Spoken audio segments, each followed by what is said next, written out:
I spent 6 years saving their company from disaster and they kicked me out over visual fabric cohesion. So I let them implode.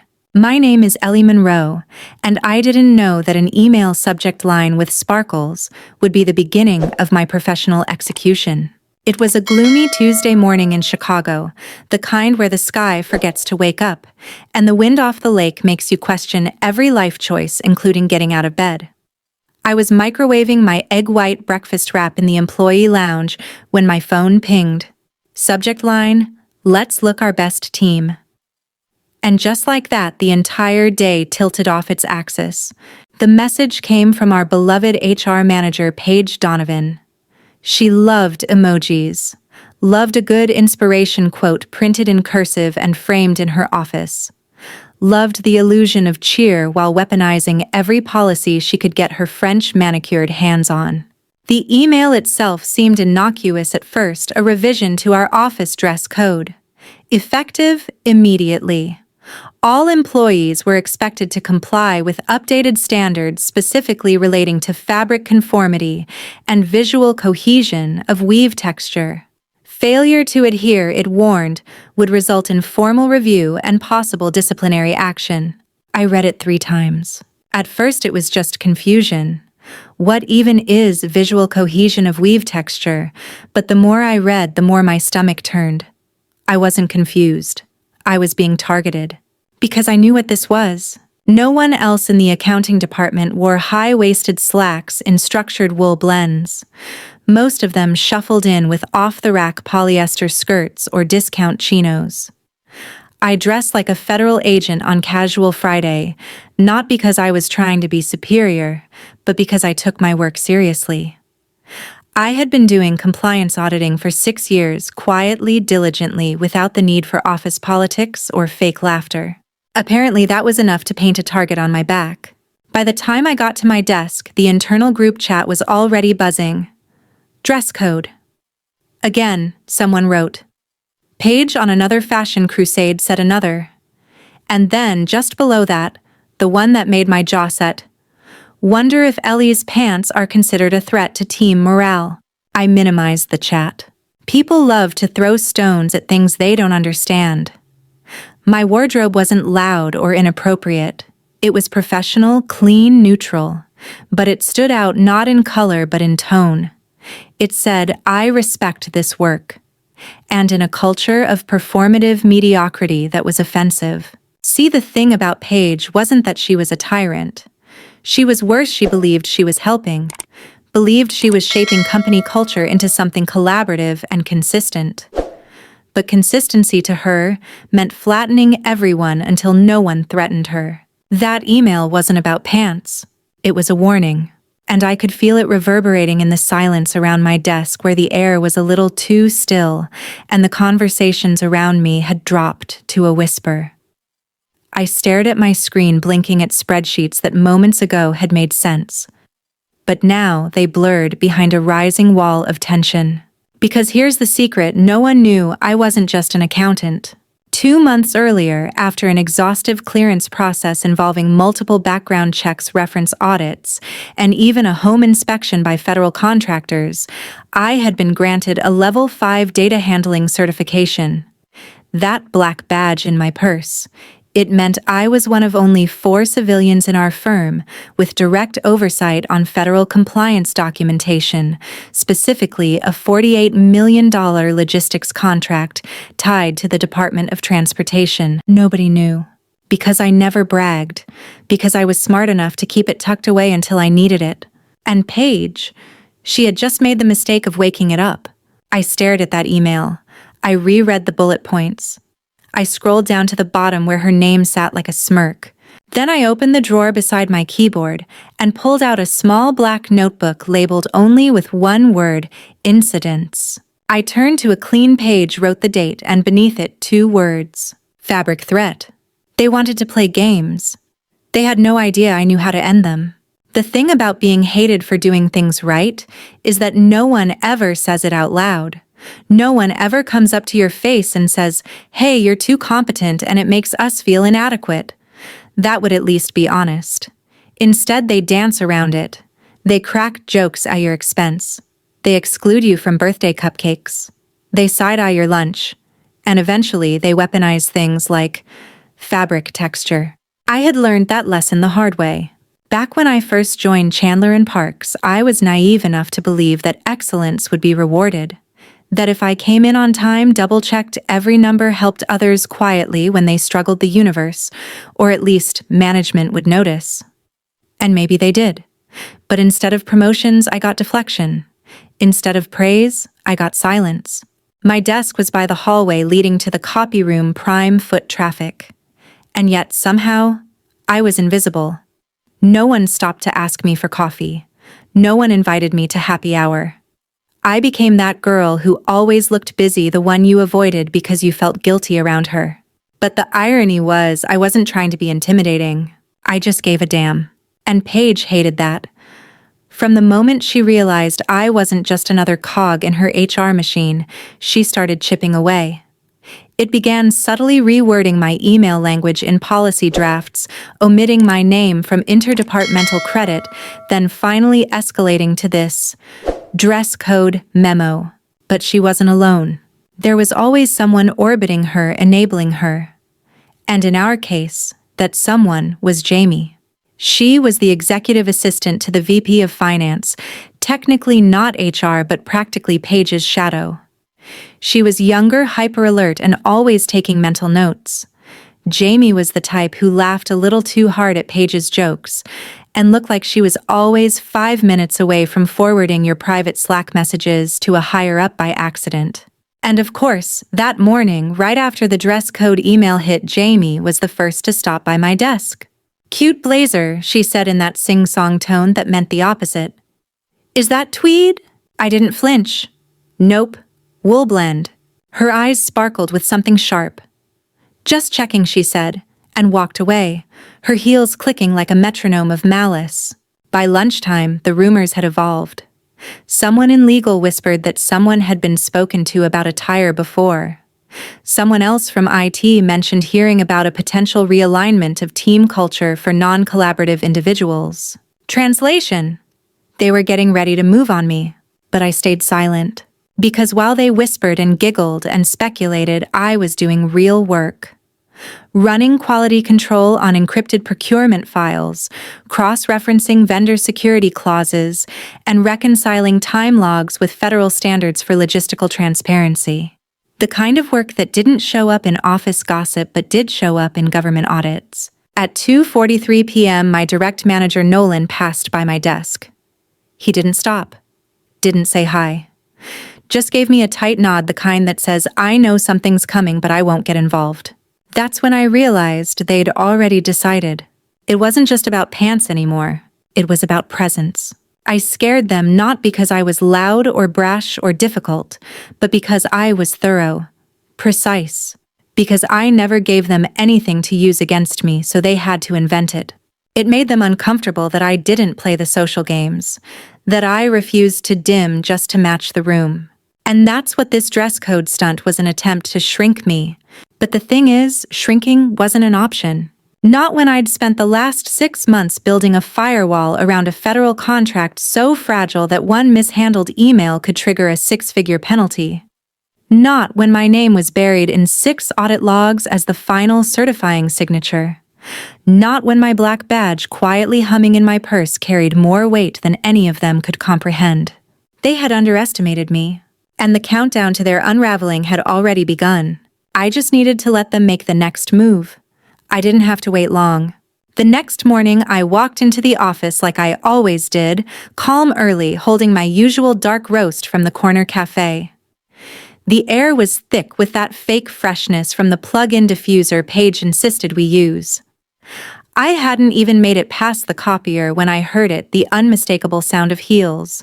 Paige's heels. Sharp, intentional, too early for coincidence.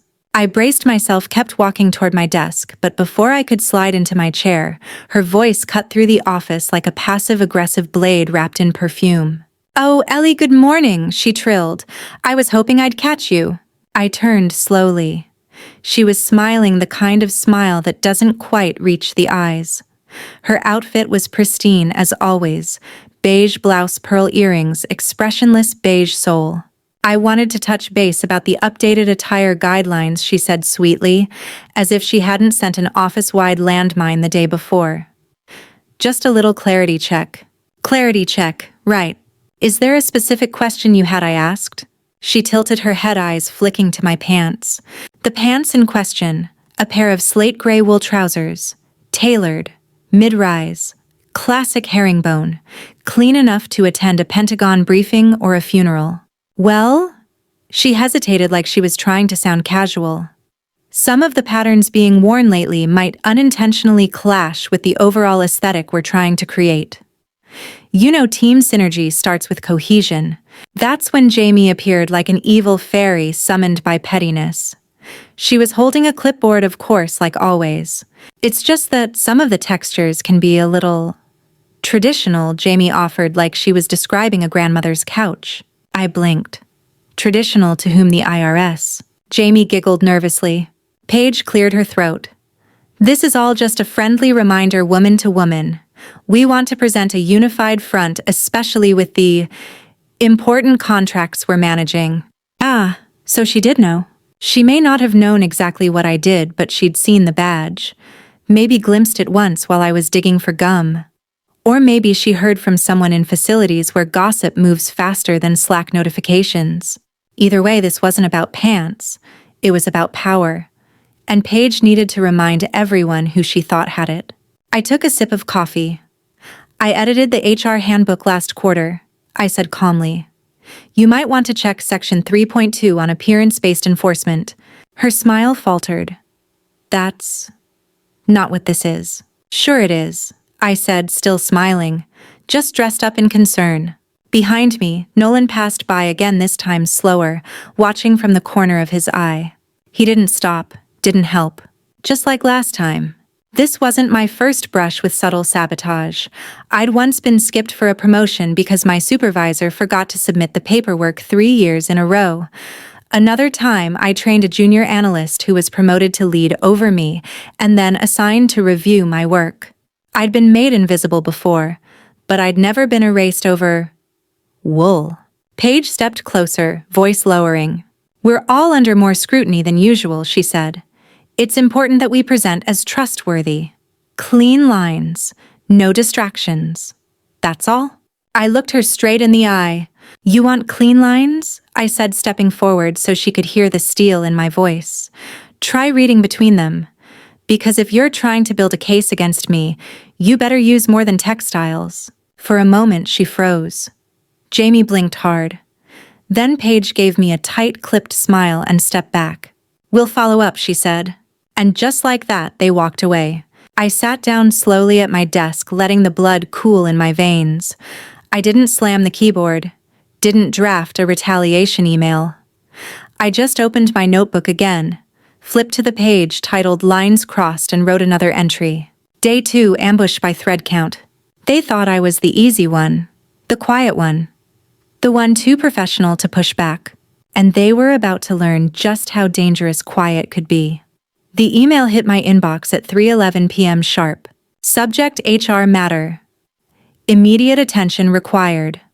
No greeting, no explanation, just a calendar invite for a 15-minute meeting in conference room 4C, the kind of thing that doesn't even pretend to be innocent. I stared at it for a few seconds. The cursor on my screen blinked like it was trying to warn me. I knew what this was. There had been no prior meeting scheduled, no context, not even the usual fluff Paige threw in to make things look collaborative. This wasn't a check-in. It was a trap. I clicked accept. Not because I had a choice, but because I was done running from things that couldn't outrun me. I stood slowly, locked my screen with a tap of my badge. The same badge I'd kept hidden in my drawer all these months, the one with the embedded Level 5 clearance chip issued by the Department of Transportation's Secure Contractor Division. It gave me access to files that entire departments weren't even allowed to know existed. Files I had personally cleaned, tagged, logged, and filed with precision no AI could replicate. And now, apparently, my pants were more important than national compliance. I walked down the hallway past cubicles filled with the hum of forced productivity past the kitchenette, where the coffee machine wheezed its final breath. No one met my eyes. Not even Nolan. Especially not Nolan. Room 4C was already occupied. Paige sat at the head of the table, iPad in front of her, like she was ready to deliver a TED Talk on passive-aggressive warfare. Jamie sat to her right, fingers fidgeting with a glittery pen like a nervous student about to watch someone else fail the test. To the left sat Richard Clive, Director of Operations, tall, balding with the energy of a middle manager who had coasted through 2 decades on playing it safe. They all looked up when I entered. "Ellie, thanks for joining us," Paige said, syrupy as ever. "I was instructed," I replied, pulling out the chair across from her. My voice didn't shake. It was colder now.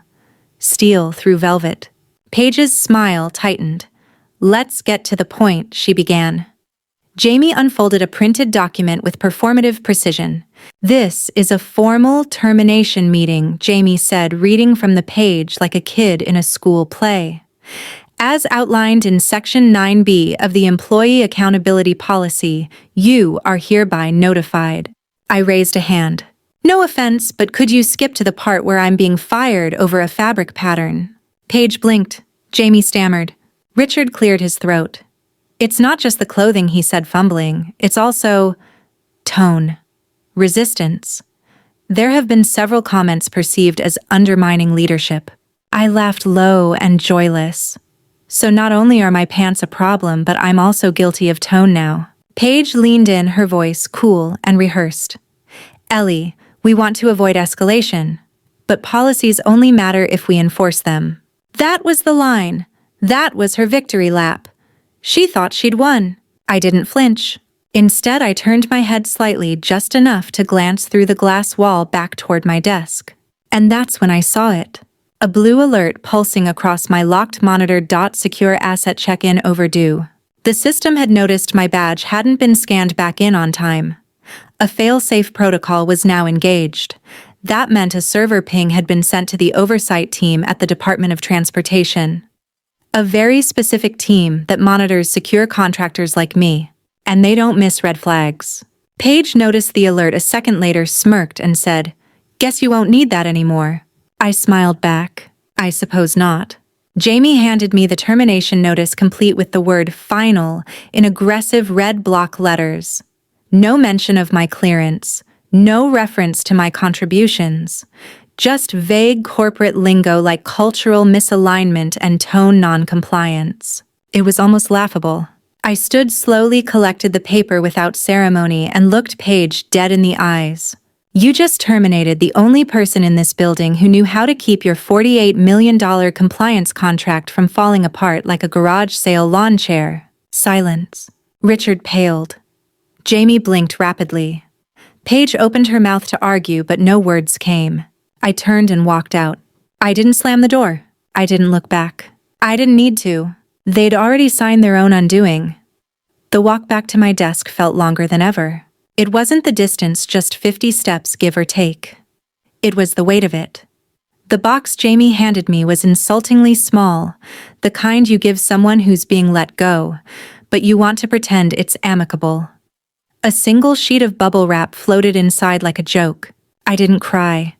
I didn't even tremble. But something burned under my skin, quiet and deep, like coals that had waited too long for oxygen. I passed the creative team first. No one spoke. Rachel looked up, made brief eye contact, and quickly stared back at her screen like she'd just seen something she shouldn't. Jason gave me a shallow nod, polite but hollow, like we'd bumped into each other in the cereal aisle, not in the middle of my public corporate execution. The walk became a parade of avoidance. PR, finance, HR assistants. Every department managed to look busy at just the right moment. It was a kind of silence that stung more than words ever could. By the time I reached my cubicle, Nolan was already there, hands awkwardly shoved into his khakis, eyes full of guilt he didn't have the spine to own. "Hey, he muttered. "Sorry to see you go, Ellie." I tilted my head. "Are you—" He opened his mouth, probably to offer some cowardly excuse, but nothing came out, just a nod. Then he turned and walked off, leaving behind the faint scent of aftershave and failure. My desk hadn't changed. It still held the framed photo of me and my sister at Bryce Canyon, my personalized mug that said "Trust but verify," and the small cactus I'd rescued after Jamie overwatered it last year, possibly on purpose. I packed slowly, with purpose, no drama, just discipline. But I didn't touch the black badge yet. It still rested beneath my keyboard, nestled in the shadow of my mousepad where I always kept it. Smooth, unassuming, dangerous. It had no logo, no name, just a tiny embossed number and a radio frequency chip that marked me as a secure civilian contractor. Property of the Department of Transportation, not the company. Them. I pulled out the protective sleeve from my bag, a black foil-lined envelope labeled "Classified Federal Property. Do not discard." I slid the badge in with care, the same way you might sheath a blade. And just as I zipped my bag closed, I felt it. The shift. The air. Someone had triggered the wrong protocol. At first it was just a tickle in my gut, but then I saw the reception area up front. 2 figures had entered. They weren't from IT, or sales, or even legal. The way they walked, deliberate, synchronized, unsmiling, it was military. Civilian clothes, yes, but no name tags, no backpacks. Just tailored black suits and steel posture. One man, one woman. The woman walked half a step ahead, and on their lapels, small black pins encircled by silver, the eagle insignia. Secure Oversight Division. My stomach tightened, but not in fear, in clarity. This was it. The system ping had gone through. I hadn't checked in, which meant they'd been alerted, which meant someone had noticed, and someone had acted. The receptionist stammered when they reached her desk. They're both in meetings right now. Can I? The woman didn't blink. We're not requesting permission. She picked up the phone with the speed of someone who didn't want to be complicit in what came next. I remained in my chair, perfectly still. The envelope with my final paycheck crinkled in my lap. Behind my stillness, adrenaline pulsed like lightning in a storm cloud. Because now I knew they didn't just fire the wrong person. They breached a federal protocol. And the government had noticed. I stayed seated still as stone, watching the scene unfold through the frosted glass panels of the lobby. The agents didn't sit. They didn't chat. They waited with the stillness of people who'd been trained to let silence do the talking. The man stood like a monolith. The woman tapped her thumb once rhythmically against the edge of her ID badge clipped inside her blazer, not for show but as a signal. A code. A warning. No one else seemed to understand the gravity of what was happening. A couple of interns from marketing tiptoed past, whispering and giggling about something on Slack. One of them froze when she saw the agents. Her expression went from amused to ghost white in under a second. She turned right back toward the elevator, dragging her confused friend behind her. The receptionist tried to return to her emails, but I could see her hands trembling slightly. The keys clicked unevenly. She wasn't fooling anyone. I wasn't fooled either. Something had been triggered, maybe a firewall breach, maybe an unauthorized login attempt. Possibly someone tried to access a partitioned drive I had locked with a DSS signature just days earlier. It didn't matter what exactly. The consequence was the same protocol violation. Red flag, federal attention. From my seat I could feel it like pressure in the air. That uncanny stillness before the chaos blooms. And then the elevator dinged. It was the fast elevator. The one that required a keycard override. The one only execs used. The doors slid open and out stepped Paige. She was stiff. Too stiff. Her usual smug posture, chin-high shoulders pulled back like she was always ready for a photo op, was gone. Her steps were sharp, but panicked. Her mouth was tight, her cheeks pale. Her lanyard swung awkwardly as she walked too fast, too deliberately. Right behind her trailed Jamie, clipboard nowhere to be seen for the first time in recorded office history. She looked like someone had just told her her dog didn't make it. They didn't see me at first. Not until they were nearly past. Paige glanced sideways, just a flick of her eyes, and saw me sitting calmly in the waiting area, holding my little box of belongings like it contained the fuse to a bomb. Her face went white. Real white. Not makeup white. Not under fluorescent light white. The kind of white that happens when the soul realizes it forgot to lock the door before the storm hit. Her lips parted, searching for something to say. Maybe an explanation, maybe an apology, maybe just a gasp. But I didn't give her the stage. I turned my head slightly, took a sip from the now lukewarm coffee in my travel mug, and smiled. Not with malice, not with smugness, just calm, calculated, final. Because I knew what came next. The conference room door opened. The woman Agent Ross stepped out. Her voice was like silk over steel. "Ms. Donovan," she said, flat but clear. Paige flinched. "Yes." Inside now. Jamie wasn't invited. She hovered outside the room, helpless and silent like a ghost denied entry into the underworld. The door shut behind Paige with a padded thud. Inside, voices rose quickly. The glass walls muffled the sound, but not enough. Fragments made their way into the lobby like debris from a crash. Unauthorized personnel was classified access revoked. Violated asset chain. I sat there watching the slow unraveling through layers of security-grade transparency. And then, like the punchline of a very expensive joke, the elevator doors opened again. Brian, our CEO, usually smug, usually polished, now soaked. His shirt clung to his back with sweat. His tie was crooked and his face was the color of sour milk. He blew past the front desk, eyes scanning until they locked on me. He froze. "Ellie," he breathed, trying to smile. "Would you mind stepping into my office for a quick chat?" I didn't move. I didn't even blink. "I don't work here anymore," I said loud enough for the 3 interns hiding behind a fake ficus to hear. "You'll have to make an appointment." The words hit like a gavel. Brian opened his mouth again, but nothing came out. Just a dry click in the back of his throat. I stood, calm as an earthquake waiting to happen. "I'm sure your team can handle it," I added as I walked past him. After all. And then I turned just enough to glance over my shoulder. "It's just fabric, right?" I barely made it to the lobby doors before I heard the footsteps. Not the hurried clip-clop of nervous interns. Not the soft scramble of Jamie trying to stay out of sight. No, these steps were deliberate, controlled.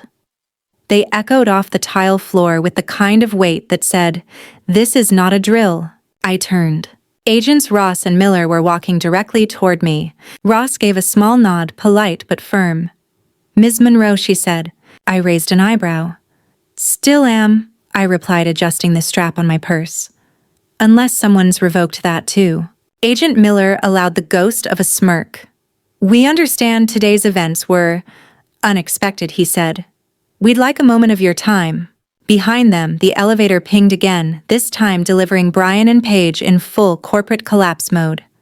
Brian looked like someone had poured cold regret over his entire body. Paige had mascara running down her cheekbones, like ink bleeding off a contract. They froze when they saw me standing between the agents. Neither one dared speak. Ross gestured toward the glass lounge area near the entrance. "We can talk here," she said. Important detail: they didn't take me anywhere. Didn't walk me off like some criminal. No, they walked with me. Right in front of everyone. It was theater, yes, but also message. A very loud one. We sat. Agent Miller reached into his briefcase and pulled out a slim folder. No labels.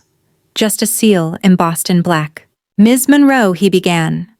"We're conducting a clearance oversight review following your termination from Chandler and Parks.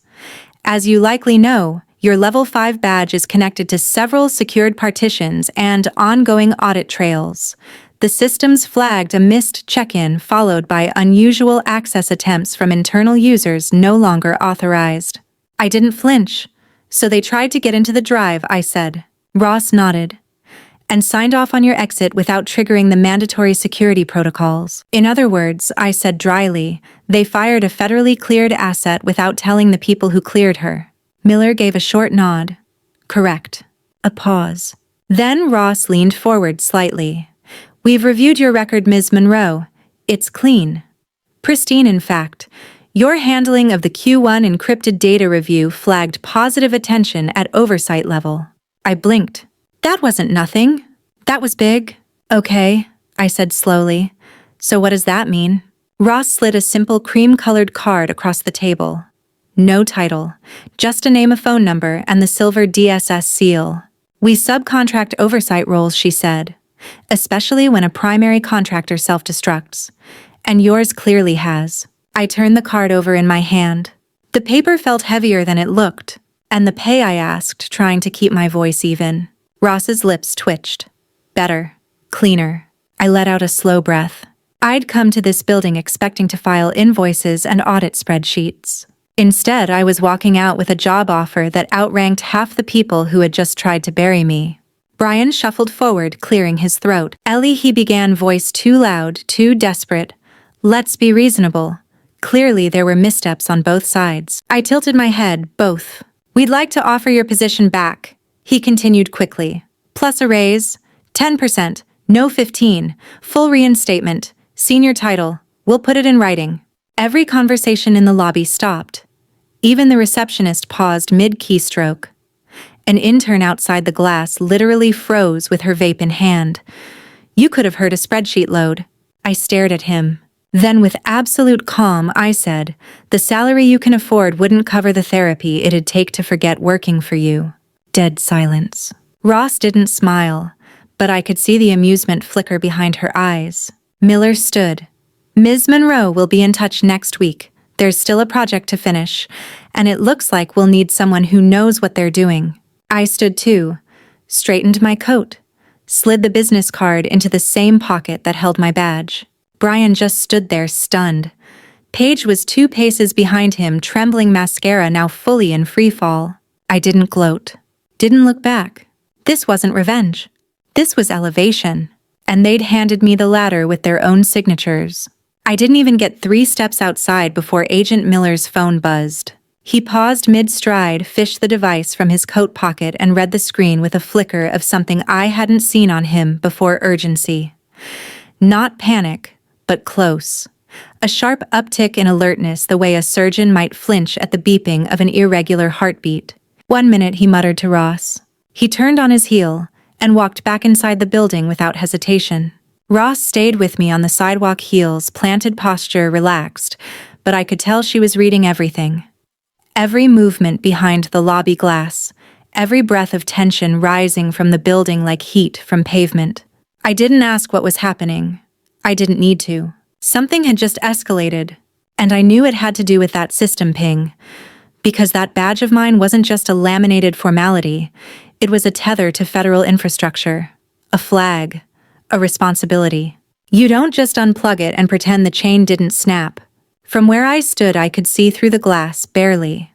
Just enough to track Miller as he breezed through reception, ignored the assistant trying to stall him, and walked directly into what we called the fishbowl, a glass-walled conference room where upper management held all their strategic tantrums. Brian was already in there, pacing, trying to look in control. Miller didn't sit. He dropped a plain manila folder onto the glass table. The kind of folder that doesn't carry ideas, it carries consequences. The conversation was short, but not quiet. Words began leaking through the lobby walls like pressure escaping a cracked pipe. Mishandling of classified access. 6 separate protocol failures. Irreversible breach. Brian's face morphed. Slowly. Terribly. From smugness to confusion to horror to something that looked like he might collapse right through the floor. Then Miller said it, loud enough for Ross and me to hear from the sidewalk. "Your eligibility for the $48 million federal contract is now void." I didn't smile. I didn't flinch. I just breathed, because I knew what that meant. Not just for the company, but for every person who had looked at me like I was invisible. Every one of them had been riding on a contract I had protected, cleaned, filed, maintained. And now, gone. Tiffany Page was seated beside Brian. Her hands trembled. Her lips moved but made no sound. When Miller announced that she had been flagged as the origin point of the breach, she blinked like she'd just heard her own name read at a funeral. Then Miller stepped back out. Ross didn't even ask. She could see it in his face. "All good?" she asked coolly. He nodded once. A few steps behind him, Brian reappeared deflated, eyes hollow, shirt damp with sweat. He looked at me like I was holding the detonator, and in a way I was. He opened his mouth but nothing came out. Tiffany followed a beat later. She didn't look up. Mascara streaked her face like prison bars. She sank into the nearest lobby chair, lips parted in a permanent gasp. I didn't gloat. There was no satisfaction in watching people drown in their own negligence. But there was clarity. Because this wasn't about fabric. It never had been. It was about power. And they had spent months trying to minimize mine, only to hand me the keys to their collapse. I stepped away from the building, the echo of the agent's shoes still fading behind me. I didn't carry a box. No cardboard trophy of exile. Just my purse, my badge, and the undeniable weight of knowing the house had burned down, and I was the only one who walked out without a single blister. The air outside hit different, sharper, cleaner. Like the city itself had taken a deep breath and exhaled just for me. I stood there for a moment, soaking it in the hiss of tires on wet asphalt, the distant honk of a cab, the low murmur of traffic rolling along the edge of the loop. For the first time in years, I wasn't rushing anywhere. Wasn't late for a meeting I wasn't invited to. Wasn't biting my tongue in a conference call where people took credit for my work.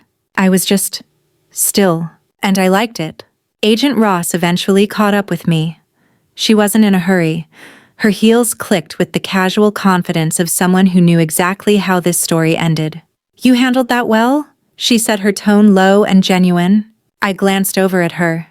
"I handled it quietly," I replied. "There's a difference." She smiled, not the smirk of someone impressed, but the smile of someone who recognized a peer. Someone who'd been through fire and come out the other side stronger, not louder. Then, without fanfare, she reached into her coat and handed me a card. A cream-colored rectangle with no job title.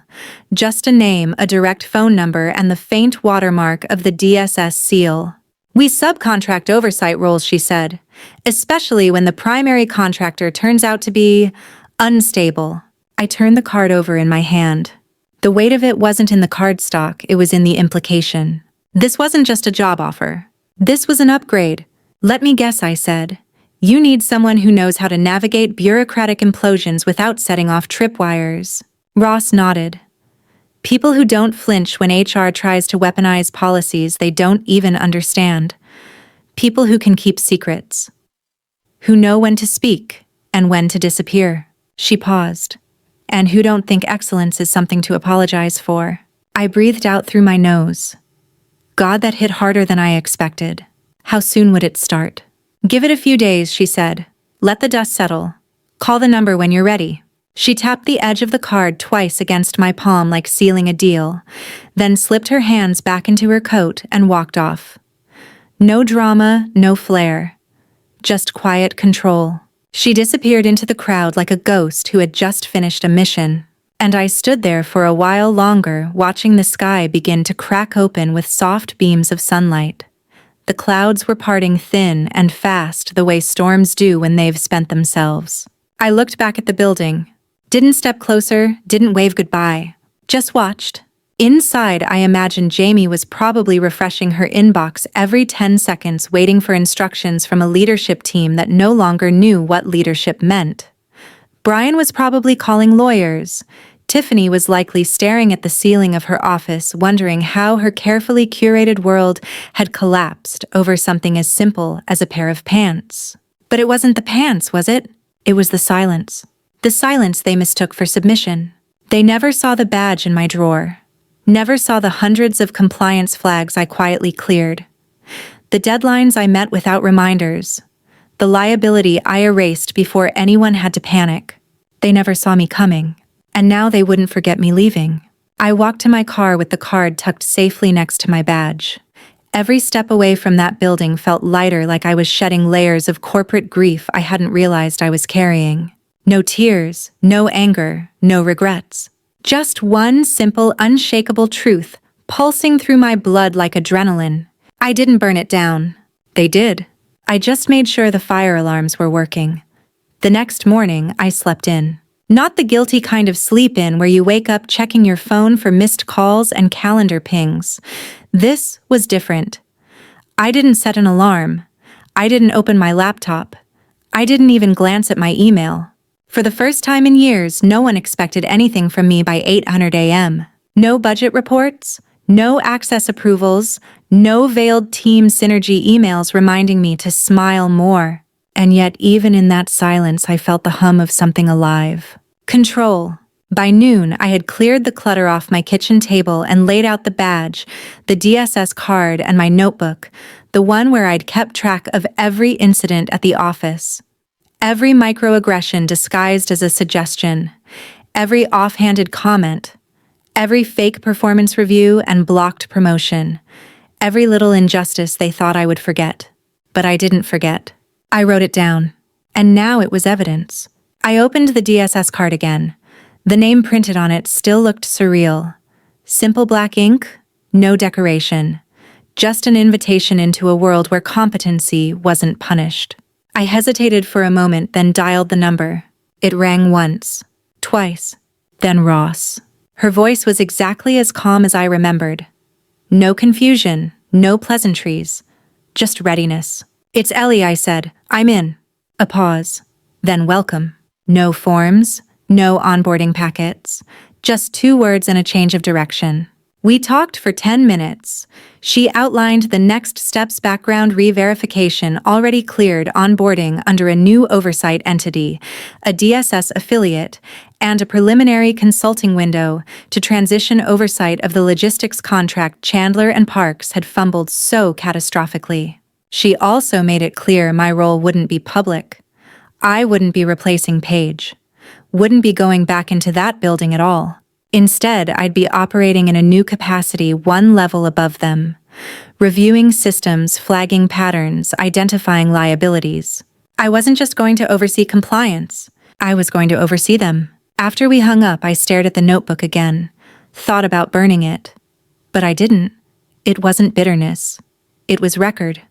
A reminder of why this all mattered. I stepped outside later that afternoon and let the breeze hit my face. I walked 3 blocks to a local cafe I'd passed 100 times but never had time to visit. Ordered a caramel latte with oat milk. Sat in the window and watched the city breathe.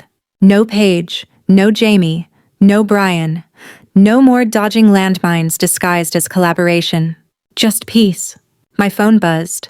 A single message. Blocked number. But I knew who it was from. It read, "You really couldn't let it go, huh?" No punctuation, no context, no apology. Just the final gasp of someone who thought she still had a say.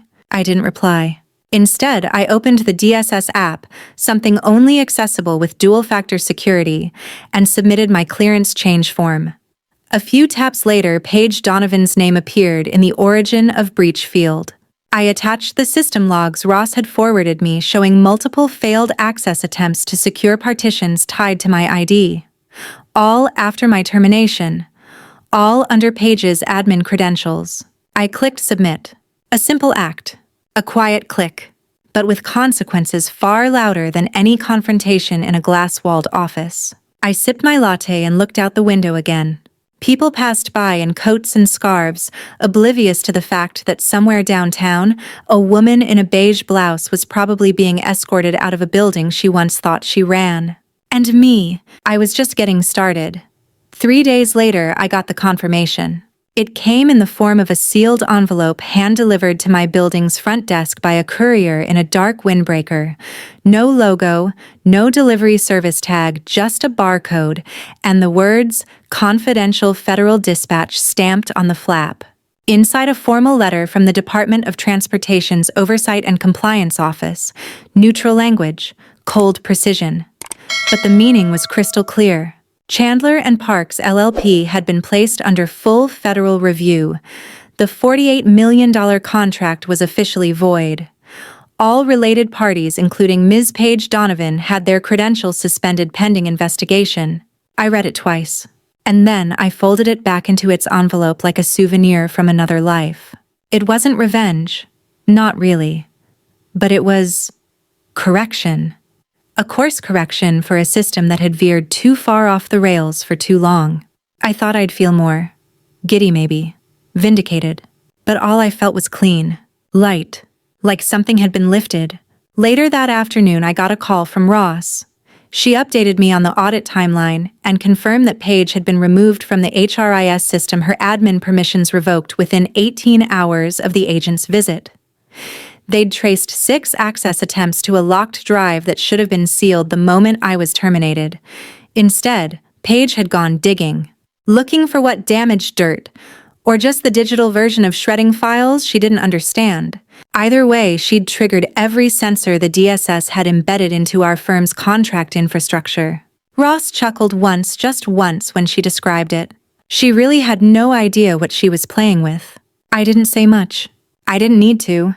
There's a unique kind of power in knowing your silence carries more consequence than someone else's shouting.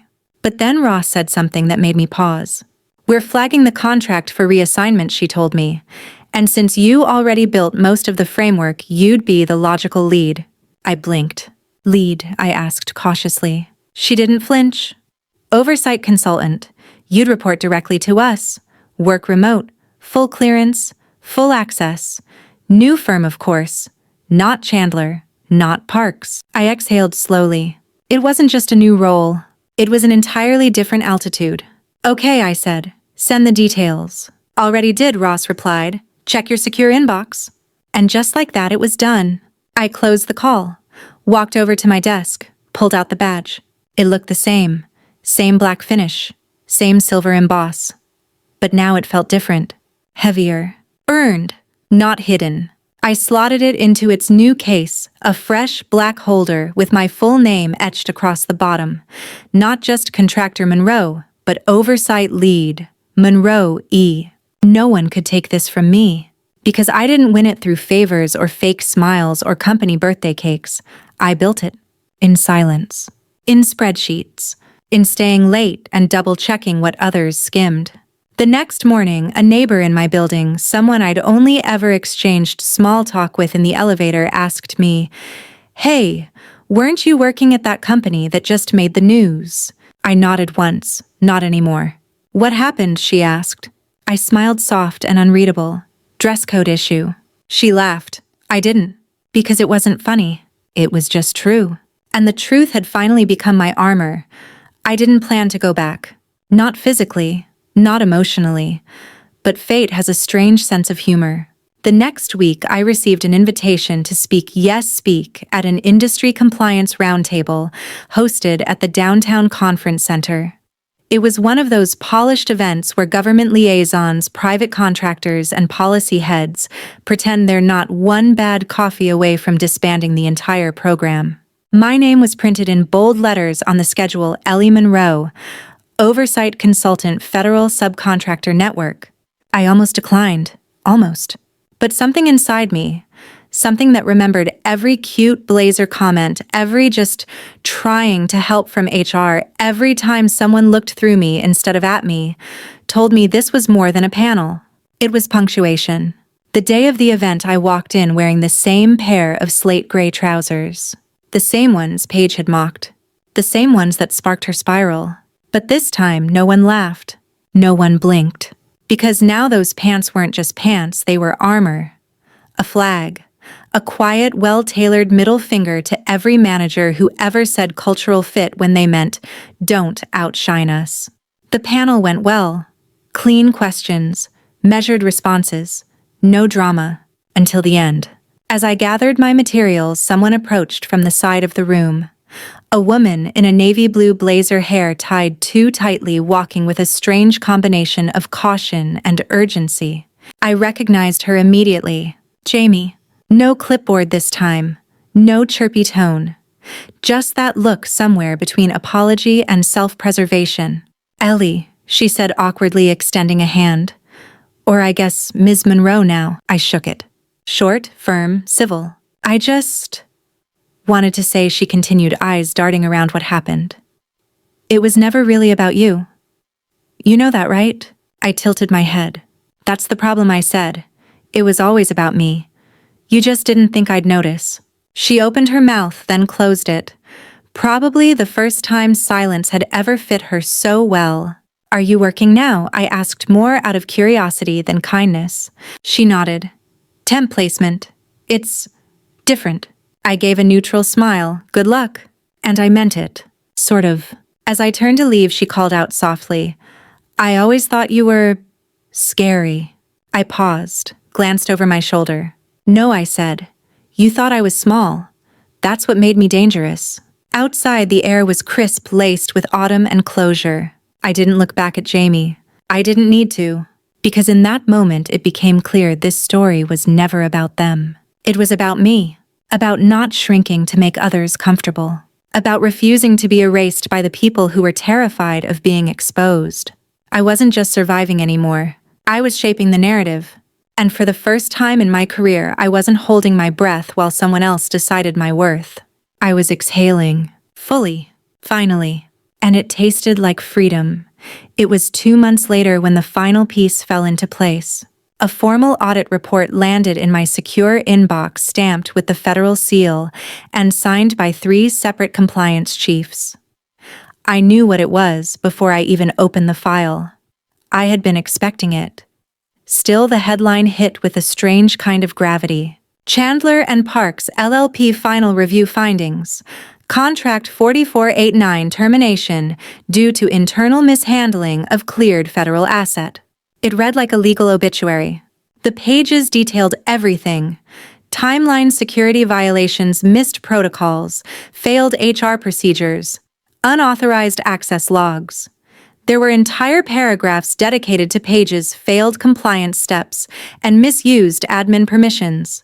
One line stood out above the rest. Failure to notify DSS prior to terminating a Level 5 asset constitutes gross negligence in federal contract management. Below it, primary blame attributed to Paige Donovan, HR Nolan Cross, Direct Supervisor Brian Wessler, CEO. I leaned back in my chair. I didn't feel triumphant. I didn't feel much at all, but I felt right. Not just for myself, but for every person who had ever been gaslit into silence. Every woman called abrasive for not sugarcoating truth. Every employee who watched someone less competent get promoted because they were easier to have a beer with. This wasn't just my story anymore. It was a case file, a precedent. Later that afternoon, Ross called. Audit's closed, she said simply. I saw, I replied. She didn't say congratulations. That wasn't her style. She just moved to the next subject. We're rolling out new internal compliance modules this quarter. We'd like your input on policy architecture enforcement logic vulnerability flags. I blinked. You want me to help rewrite the rules or? No, she said. We want you to build the ones that actually work. I nodded slowly alone in my quiet apartment with the windows cracked just enough to let in the breeze. She ended the call with one final instruction. Keep your badge active, we're not done. I hung up.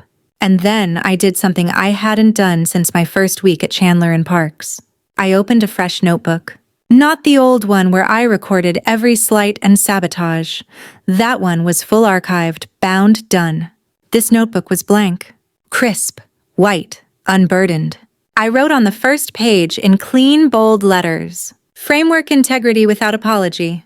Then I smiled to myself, because that's what had been missing all along. Companies build cultures full of buzzwords, synergy, collaboration, inclusion, but the second someone refuses to bend for convenience, they're labeled difficult. But I wasn't difficult. I was necessary. And now, for once, I had the chance to help create a world where people like me weren't just tolerated, but protected, encouraged, empowered. That's what oversight really means. Not catching failure after it happens, but preventing the kind that buries talent before it ever gets the chance to rise. It was a quiet Friday morning when I got the unexpected call. Not from Ross, not from anyone in government, from Brian. Yes, that Brian, my old CEO. The one who couldn't string together a coherent apology if it came with a cheat sheet. His name flashed across my caller ID like a ghost trying to resurrect itself. I almost let it go to voicemail. Almost. But curiosity won. Ellie, he said, his voice tight, overpolished. Glad you picked up. I didn't say anything. Just waited. He cleared his throat. Twice. I wanted to personally, follow up. Like we'd left off on friendly terms after a casual lunch. Go on, I said, tone flat.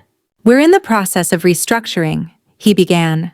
"The firm's undergoing leadership realignment and, well, I've been informed that your work was far more critical than we fully appreciated at the time." I raised my eyebrows. "Is that the phrasing they used, far more critical?" He laughed nervously. "You know how it is.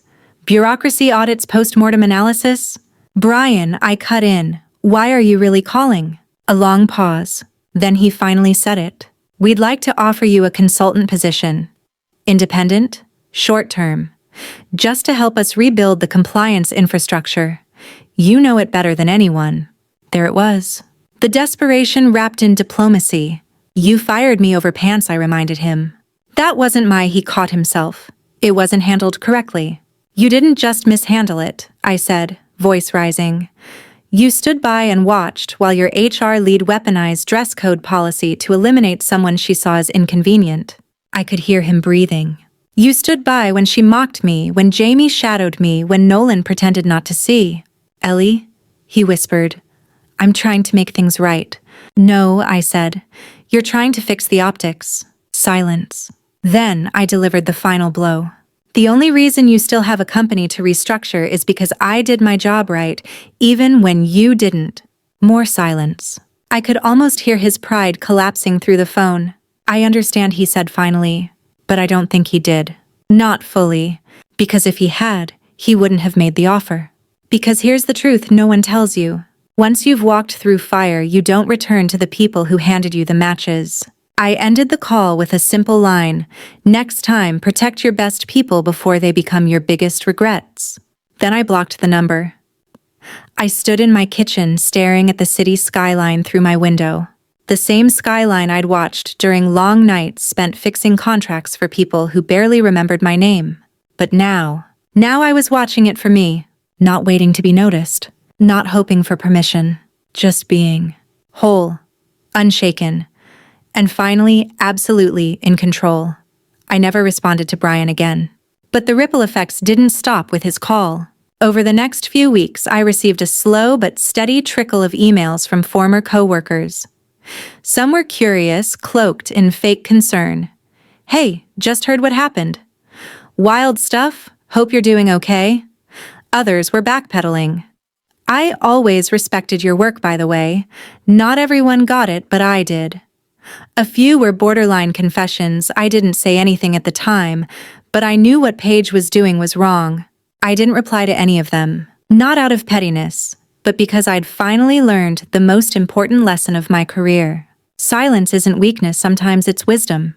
These were the same people who had watched Paige micromanage my every move, who had laughed nervously when Jamie made passive-aggressive remarks about my classic wardrobe, who had airdropped praise onto louder, more affable colleagues, while I quietly kept the machine running. They saw what was happening, and they said nothing, until now. Now that the storm had passed and the building was charred but still standing, they emerged from their offices like survivors from a self-inflicted apocalypse, looking to reattach themselves to someone who had made it out. But I wasn't going back. Not just to Chandler and Parks, but to anywhere that required me to shrink, dim, or fold just to fit in. I'd stepped into something new, higher clearance, higher purpose. No corporate birthday cakes, no fake huddles about collaboration energy, no performance reviews disguised as personality tests. Just real work, real stakes, real accountability, and I thrived in it. I spent my days building out audit frameworks that actually worked. I wrote training modules that meant something. I created protocols that made people safer, not just more compliant. And I did it all from my apartment, from cafes, from quiet corners of the city, where no one asked me to justify my presence. One evening, as I reviewed a new logistics encryption process, I got a text from Ross. It was simple. "New project in Q3, overseas contractor. Might need a full-time lead. You in?" I didn't even hesitate. Always. Because this was the new world I belonged to now. One built not on charm or likability or office vibes, but on competence, on truth, on the kind of intelligence that doesn't shout, but reshapes entire systems, and maybe most importantly, on knowing your worth without needing it validated. As I closed my laptop for the night, I looked at the old black notebook still sitting on the shelf. Lines crossed. I hadn't opened it since the day I submitted Paige's name to DSS.